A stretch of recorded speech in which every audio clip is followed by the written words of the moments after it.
What's up, guys? It's Gunman465 and I am here bringing you guys the Stanley Parable. And I did a playthrough of this game using XSplit, and it kind of came out not as well as it should have. So right now I'm gonna use Fraps, and if you guys want me to upload that episode, well, I'm gonna upload it anyway. But yeah, this one's gonna of course look a lot better. I'm gonna upload this before I do upload that one, just because I want you guys to understand that the next video wasn't going to be super crappy quality, which now I guess you technically know the next one is going to be super crappy quality. It's not super crappy, it just like lags here and there. It doesn't run as smooth as it should. So let's get started. But this is definitely an interesting game. This is the story of a man named Stanley. Stanley worked for a company in a big building where he was employee number 427. Employee number 427's job was simple. He sat at his desk in room 427 and he pushed buttons on a keyboard. Orders came to him through a monitor on his desk, telling him what buttons to push, how long to push them, and in what order. This is what employee 427 did every day of every month of every year. And although others might have considered it soul-winning, Stanley relished every moment that the orders came in, as though he had been made exactly for this job. And Stanley... Once again, I hope it's supposed to be like that. And then one day, something very peculiar happened. Something that would forever change Stanley. Something he would never quite forget.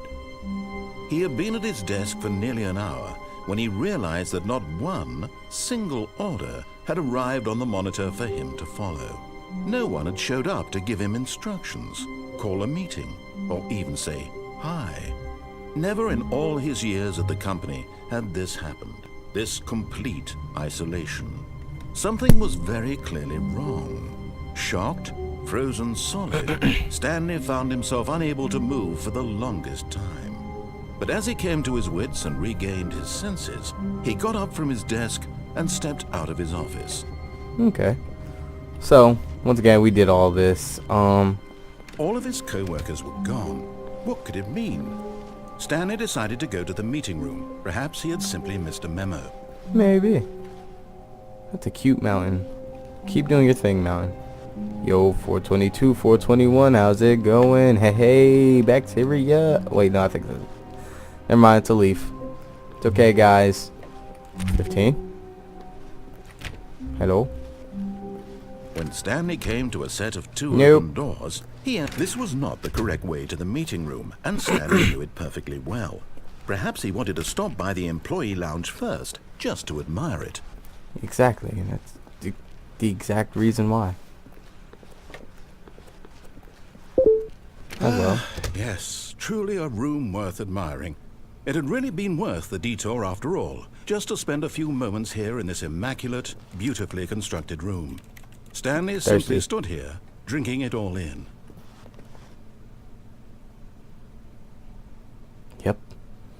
Feels good. Feels good. All right, let's keep it pushing. Yes, really worth it being here in the room. A room so utterly captivating that even though all your co-workers have mysteriously vanished, here you sit looking at these chairs and some paintings. Really worth it. But eager to get back to business, Stanley took the first open door on his left. Nope. Because I don't listen. Stanley was so bad at following directions, it's incredible he wasn't fired years ago. Thanks.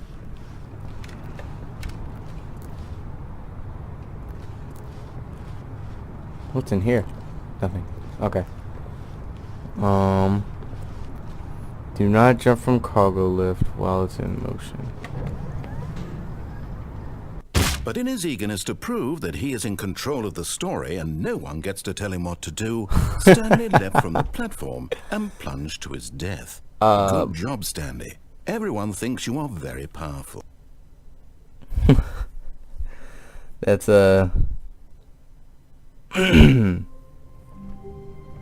that's great. I'll see you guys in a second.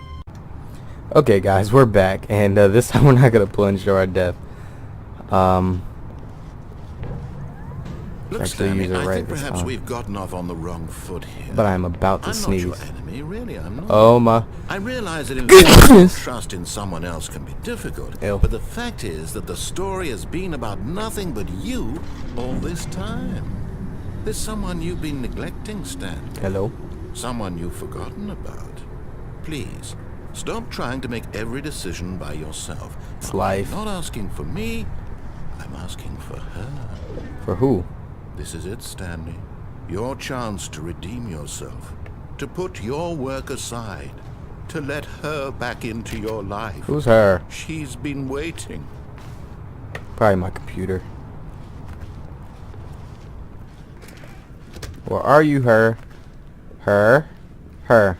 Ooh. I don't think I want to go in there. It's a little creepy. Okay. Oh, goodness gracious. That's her, Stanley. You need to be the one to do this. To reach out to her. If you can truly place your faith in another, then pick up the phone. Okay.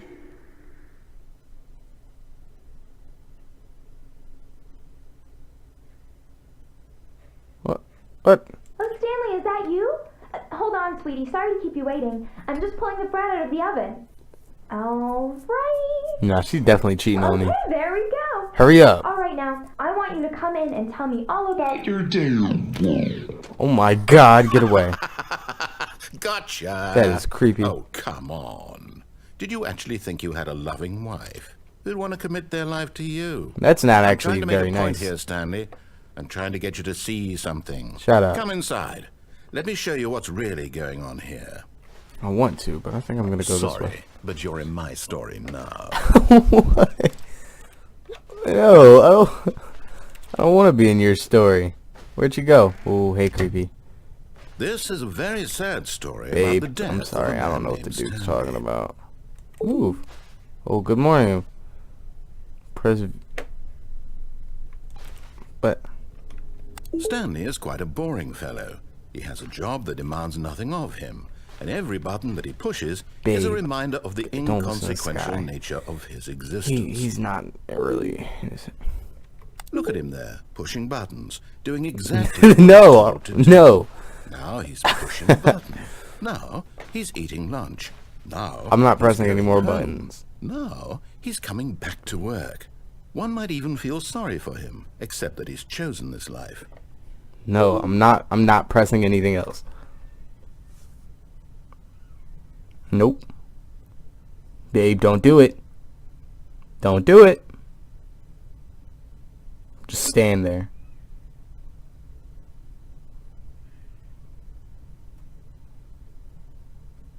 Don't do it.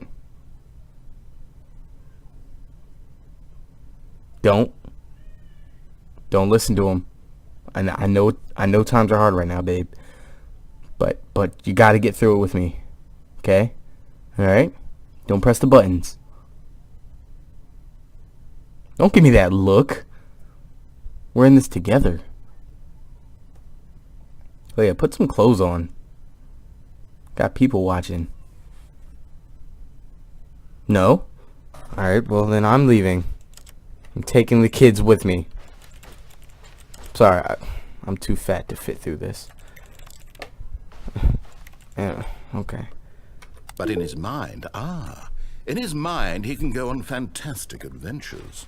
From behind his desk, Stanley dreamed of wild expeditions I'm sorry, into the babe. unknown. I love you. Fantastic discoveries of new lands. But you're It bald. was wonderful. And each day that he returned to work Told was a you stop reminder listening that to Amber none of it Rose. would ever happen to him. Press 1 to watch TV. And so he began to Oh, whoa. fantasize about his own job. First, he imagined that one day while at work, he stepped up from his desk to realize that all of his co-workers, his boss, everyone in the building had suddenly vanished off the face of the earth. The thought excited him terribly. So he went Good time with further. the boys. He imagined that he came to two open doors and that he could go through either. Oh my At gosh. last, choice. It barely even mattered what lay behind each door. The mere thought that his decisions would mean something was almost too wonderful to behold. Really? As he wandered through this fantasy world, he began to fill it with many possible paths and destinations. Oh my gosh, Down one I just path noticed, lay an like, enormous round room with monitors and mind controls. And down another was a yellow line that weaved in many directions. And down another was a game with a baby. And he called it the Stanley Parable. what? It was such a wonderful fantasy, and so in his head he relived it again, and then again, and again, over and over, wishing beyond hope that it would never end, that he might always feel this free. Surely there's an answer down some new path, mustn't there be? Yo, look at the Perhaps if he floor. played just one more time. But there is no answer. Oh my, How could there possibly be? oh my In gosh. reality, all he's doing is pushing the same buttons he always has. Nothing has changed. The longer he spends here, the more invested he gets, the more he forgets which life is the real one. And I'm trying to tell him this, that in this world he can never be anything but an observer, that as long as he remains here, he's slowly killing himself. But he won't listen to me. He won't stop. Here, watch this. Stanley, the next time the screen asks you to push a button, do not do it. I don't want to.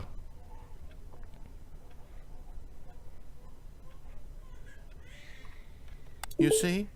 Can he just not hear me? How can I tell him in a way that he'll understand that every second he remains here, he's electing to kill himself? How can I get him to see what I see? How can I make him look at himself? 8. Suppose I can't, not in the way I want him to. But I don't make the rules. I simply play to my intended purpose, the same as Stanley.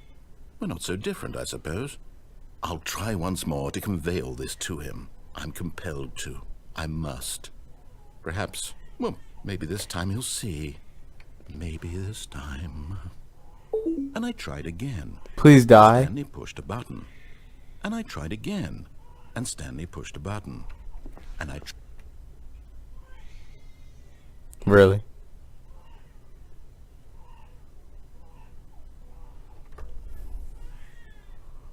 Really, really, really? Anyway, thank you guys for watching that. That one was an interesting little ending. But we're gonna try to go the wrong way and then not answer the phone next time. Alright, so I decided to put this just at the end of the video. We're gonna try not to answer the phone. That's her, Stanley. You need to be the one to do this, to reach out to her. If you can truly place your faith in another, then pick up the phone. Can I unplug it? As Stanley picked up the phone, a white light engulfed him, filling him not just with radiance, but with hope. Hope for a life reunited one... Wait. Oh, goodness. Stanley, did you just unplug the phone? No, that wasn't supposed to be a choice. How did you do that? You actually chose incorrectly? I didn't even know that was possible. Let me double check.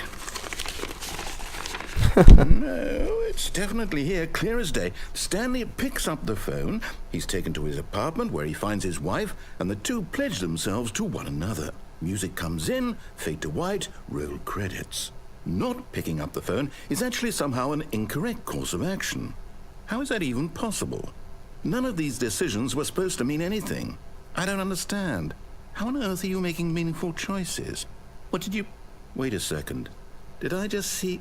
No, that's not possible. I can't believe it. How had I not noticed it sooner? You're not Stanley. You're a real person. I can't believe I was so mistaken. This is why you've been able to make correct and incorrect choices. And to think I've been letting you run around in this game for so long. If you'd made any more wrong choices, you might have negated it entirely. It's as though you completely ignored even the most basic safety protocol for real-world decision-making. Or did you not grasp the severity of the situation? Well, I won't have that kind of risk on my watch. I'm going to stop the game for a moment so we can educate you properly on safe decision-making in the real world. Oh my Please gosh. observe this helpful instructional video. Choice. It's the best part of being a real person. But if used incorrectly, can also be the most dangerous. For example, in this scenario, a hypothetical real person named Stephen has a choice. He could spend years helping improve the quality of life for citizens of impoverished third world nations. Or he could systematically set fire to every orphan living in a 30-kilometer radius of his house. Which choice would you make? Remember that unlike here, the real world makes sense, and at no time should you make a choice that does not conform to rational logic. If you find yourself speaking with a person who does not make sense, in all likelihood, that person is not real. Allow the person to finish their thought, then provide an excuse why you cannot continue talking.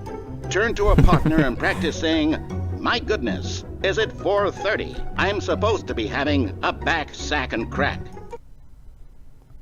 That's wild. Practice? What? Okay. Excellent. Making choices on a regular basis is the best part to a healthy decision-making process. Most medical professionals recommend making at least 8 choices per day. Do you make more than 8? Less?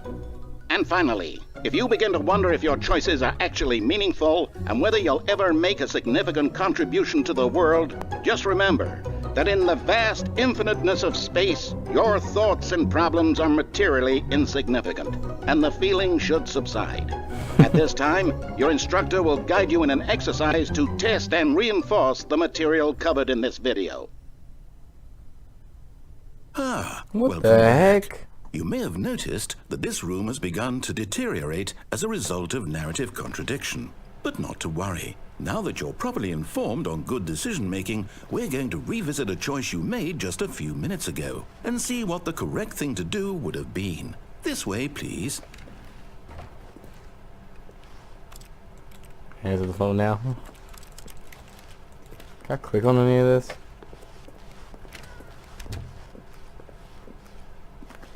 What? I don't... Where are we going?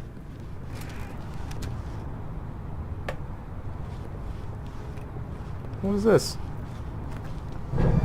Now that we know your choices are meaningful, we can't have you jumping off the platform and dying.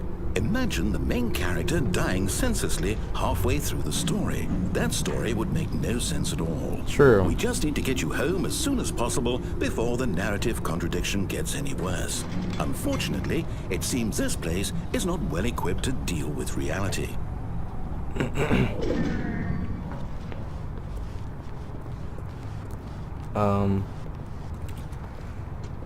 Okay.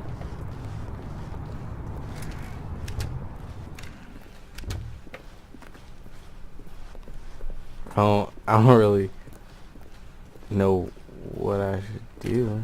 Almost there. You'll take the door on the left, back to the correct ending, the story will have resolution once again, and you'll be home free in the real world. We'll just play out the escape thing. Now remember, all you need to do is behave exactly as Stanley would. That means choosing responsibly and always putting the story first. I'm quite sure you'll be up to the task. Just follow my lead and you'll be fine. All right. When Stanley came to a set of 2 open doors, he entered the door on his left. Yeah. Okay. Yet there was not a single person here either. Feeling a wave of disbelief, Stanley decided to go up to his boss's office, hoping he might find an answer there. Coming to a staircase, Stanley walked upstairs to his boss's office. Yep.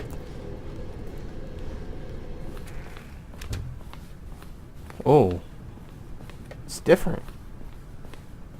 Stepping inside his manager's office, Stanley was once again stunned to discover not an indication of any human life.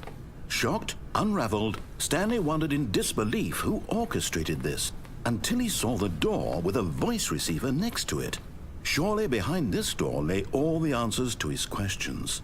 And beyond all probability, he knew the passcode. He had seen it on his boss's computer just last week. Night Shark 115. Was this the code to open the door? Would it still work? There was only one way to find out. Stanley had been trained never to speak up, but now he would draw from within himself the courage to face the unknown. He drew a sharp breath and then spoke the code.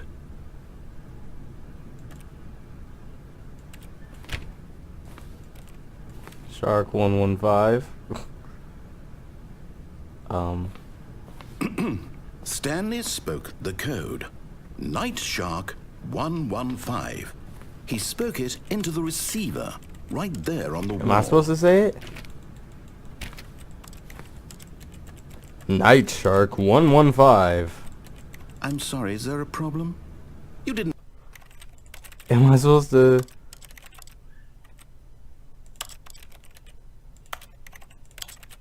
Am I supposed to have like a microphone on or something? Like... mishear me, did you? Please speak the code into the receiver. Oh my God. Otherwise we can't get on with the story. This is a crucial step. Night Shark 115. Okay, fine. You're not going to do it. But you know what? It's pretty humiliating to bring you this far, only for you to suddenly decide you have better things to do. I asked you for this one single thing, for your respect. The kind of respect Stanley shows for his choices. He knows what it means to take a story seriously. If you didn't want to see what I had to show you, then why did you come here? You had a choice, you know. You could have gone through the door on the right. You could have done whatever the hell you wanted over there. Oh, man. Why did you come this way? Speak. Say something to me. Explain yourself, you coward. What's up with you? Behave exactly as Stanley would. That means choosing responsibly and always putting the story first. I'm quite sure you'll be up to the task. Just follow my lead and you'll be fine. All right. When Stanley came to a set of 2 open doors, he entered the door on his left. Okay, so this is different this time. When I was on my way up to the office, the game kept cutting off on me, so I just decided to start it over. Coming So to let's a go staircase, down. Stanley walked upstairs to his boss's office. But I'm an idiot, so let's walk down. But Stanley just couldn't do it. He considered the possibility of facing his boss, admitting he had left his post during work hours. He might be fired for that. And in such a competitive economy, why had he taken that risk? All because he believed everyone had vanished. Oh, what's the His game boss lagging would think for? he was crazy. And then something occurred to Stanley. Maybe, he thought to himself, maybe I am crazy. All of my co-workers blinking mysteriously out of existence in a single moment for no reason at all. None of it made any logical sense. And as Stanley pondered this, he began to make other strange observations. For example, why couldn't he see his feet when he looked down? Why did doors close automatically behind him wherever he went? And for that matter, these rooms were starting to look pretty familiar. Were they simply repeating? No, Stanley said to himself, this is all too strange. This can't be real. And at last, he came to the conclusion that had been on the tip of his tongue. He just hadn't found the words for it. I'm dreaming, he yelled. This is all a dream. Oh, what a relief Stanley felt to have finally found an answer, an explanation. His co-workers weren't actually gone. He wasn't going to lose his job. He wasn't crazy after all. And he thought to himself, I suppose I'll wake up soon. I'll have to go back to my boring real-life job pushing buttons. I may as well enjoy this while I'm still lucid. So, he imagined himself flying and began to gently float above the ground. Then he imagined himself soaring through space on a magical starfield, and it too appeared. It was so much fun, and Stanley marveled that he had still not woken up. How was he remaining so lucid? And then perhaps the strangest question of them all entered Stanley's head. One he was amazed he hadn't asked himself sooner. Why is there a voice in my head dictating everything that I'm doing and thinking? Now the voice was describing itself being considered by Stanley, who found it particularly strange. I'm dreaming about a voice describing me, thinking about how it's describing my thoughts, he thought. And while he thought it all very odd and wondered if this voice spoke to all people in their dreams, the truth was that, of course, this was not a dream. How could it be? Was Stanley simply deceiving himself, believing that if he's asleep, he doesn't have to take responsibility for himself? Stanley is as awake right now as he's ever been in his life. It sucks. Now, hearing the voice speak these words was quite a shock to Stanley. After all, he knew for certain, beyond a doubt, that this was in fact a dream. Did the voice not see him float and make the magical stars just a moment ago? How else would the voice explain all that? This voice was a part of himself too. Okay, I'm done walking. Surely, if he could just... He would prove it. He would prove that he was in control, that this was a dream. So he closed his eyes gently, and he invited himself to wake up. He felt the cool weight of the blanket on his skin, the press of the mattress on his back, the fresh air of a world outside this one. Let me wake up, he thought to himself. I'm through with this dream. I wish it to be over. Let me go back to my job. Let me continue pushing the buttons. Please, it's all I want. I want my apartment, and my wife, and my job. All I want is my life exactly the way it's always been. My life is normal. I am normal. Everything will be fine. I am okay. Okay. But I'm still in the same place. Stanley began screaming. Please, someone, wake me up. My name is Stanley. I have a boss. I have an office. I am real. Please, just someone tell me I am real. I must be real. I must be. Can anyone hear my voice? Who am I? Who am I? And everything went black.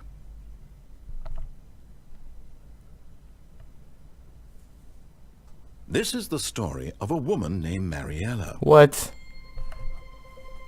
Mariella woke up on a day like any other.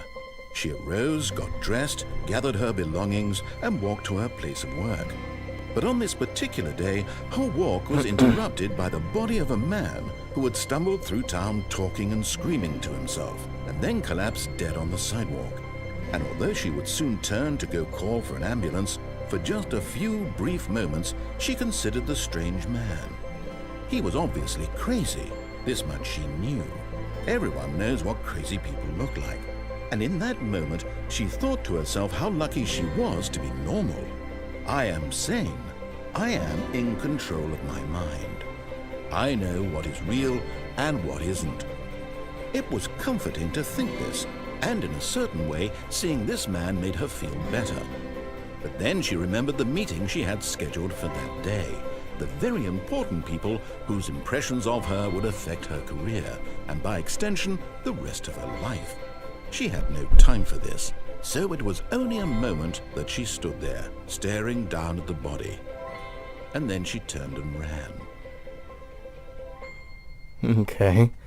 So I died.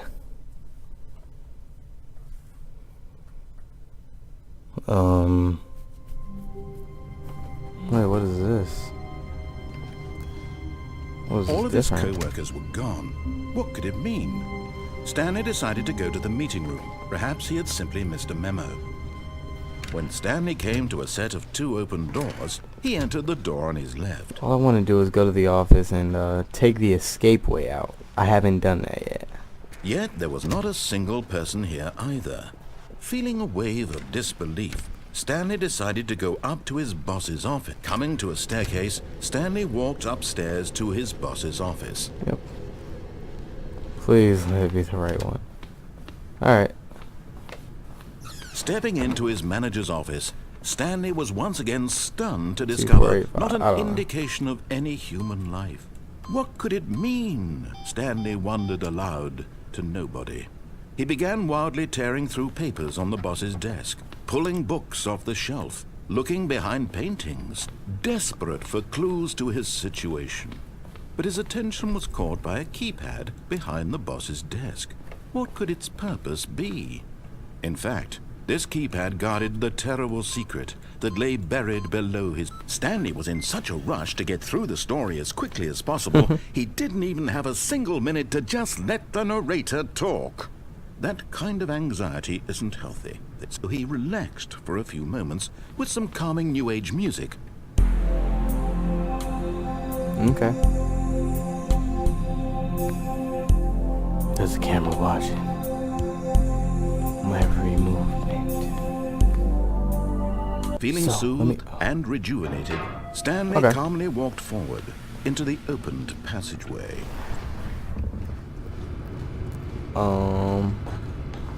We gotta take the escape way out now. Just like Outlast, I can't get over it.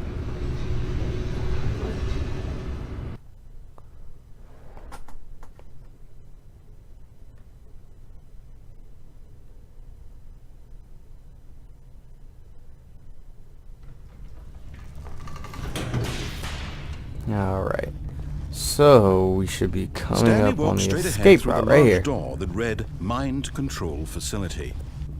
Although this passageway had the word escape written on it, the truth was that at the end of this hall, Stanley would meet his violent death. Okay. The door behind him was not shut. Stanley still had every opportunity to turn around and get back on track. Okay. At this point, Stanley was making a conscious, concerted effort to walk forward and willingly confront his death. Okay. Ooh, that's creepy. Cannonball.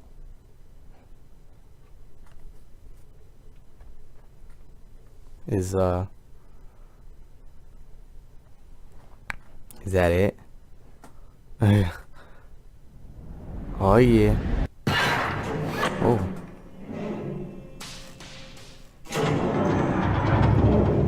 As the machine whirred into motion and Stanley was inched closer and closer to his demise, it reflected that his life had been of no consequence whatsoever. Stanley can't see the bigger picture. He doesn't know the real story, trapped forever in his narrow vision of what this world is. Perhaps his death was of no great loss, like plucking the eyeballs from a blind man. So he resigned and willingly accepted this violent end to his brief and shallow life. Farewell, Stanley. Oh man. This is it, guys. I love you guys. "Farewell, Stanley," cried the narrator, as Stanley was led helplessly into the enormous metal jaws. I'm In still a looking. single visceral instant, Stanley was obliterated as the machine crushed every bone But I in his mean, body, the killing machine him instantly. isn't doing anything right. What? Well, these boxes look suspicious. Okay. Okay. The Stanley Parable. And yet it would be just a few minutes before Stanley would restart the game, back in his office, as alive as ever. What exactly did the narrator think he was going to accomplish? There's a balcony? When Ooh. every path you Looks can like Kingdom walk has Hearts. been created for you long in advance, death Nominees, becomes please. meaningless, making life the same. Do you see now? Do you see that Stanley was already dead from the moment he hit start? This is weird. Oh, wow. So my office. This is my office. Walked out, saw all that crap. Walked through there, saw all that crap. Blah, blah, blah. Oh, wow. That's interesting. Ooh. 1. No. 2. No. 3. No. Okay. Oh,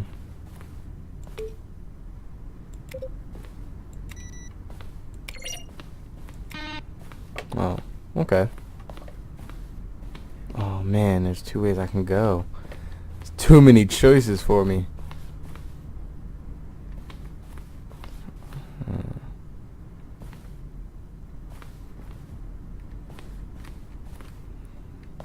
Okay. Office clock. Okay. It's over here.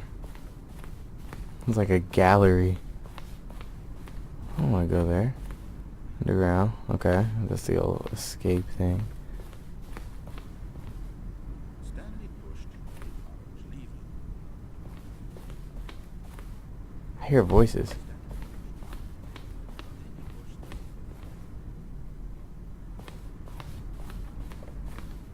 Okay. Employee lounge. It's not a very good employee lounge.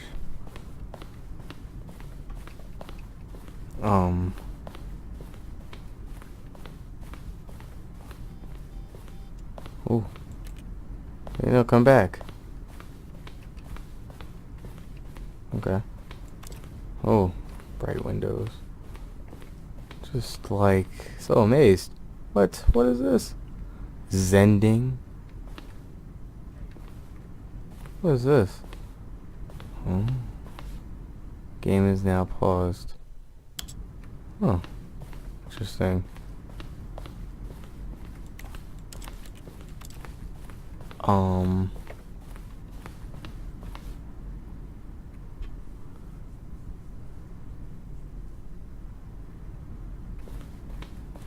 Play.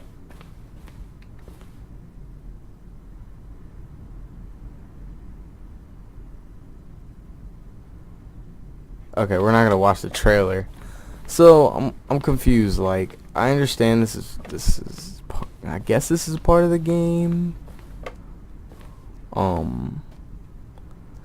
But it also kind of shows developer stuff. I mean, oh no, what's going on? Oh, okay. You got the cargo lift. I don't know where that's from. That's another thing I don't know where it's from.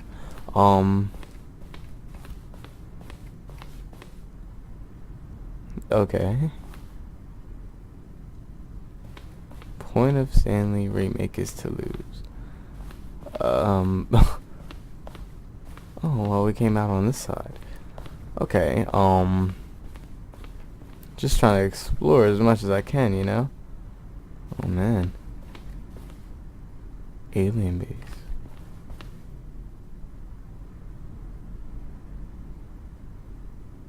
Really?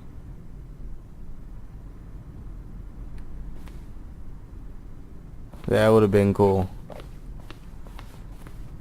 One of the endings was supposed to be like Stanley fighting aliens. That's interesting. Wait, from Marius. What? Okay. There was like an elevator. Let me go look at the elevator. Wow, I've been recording for a really long time and I still don't know if this is all gonna be one video or not. Oh, push the button. Never mind. Okay. Oh, there's an exit right there. Okay, well now I guess we can go this way. Oh, look at these two. How they wish to destroy one another. How they wish to control one another. How they both wish to be free. Can you see? Can you see how much they need one another? No, perhaps not. Sometimes these things cannot be seen. But listen to me. You can still save these two. You can stop the program before they both fail. Push escape and press quit. There's no other way to beat this game. As long as you move forward, you'll be walking someone else's path. Stop now and it'll be your only true choice. Whatever you So do, am I choose gonna it. like Don't let time choose for die you. this Don't time, or let is time it gonna be like, oh, I died that time? I'm guessing that was the end. I think I covered pretty much all the endings. Whether I did or not, I think that's enough Stanley Parable for the night. I don't think there's anything else, 'cause the screen's just black. But yeah. So thank you guys for watching. If you enjoyed, please leave a like.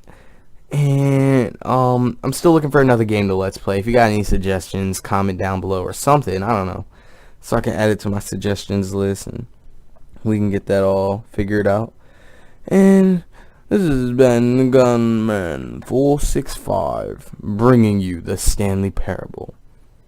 Thank you for watching. Bye now.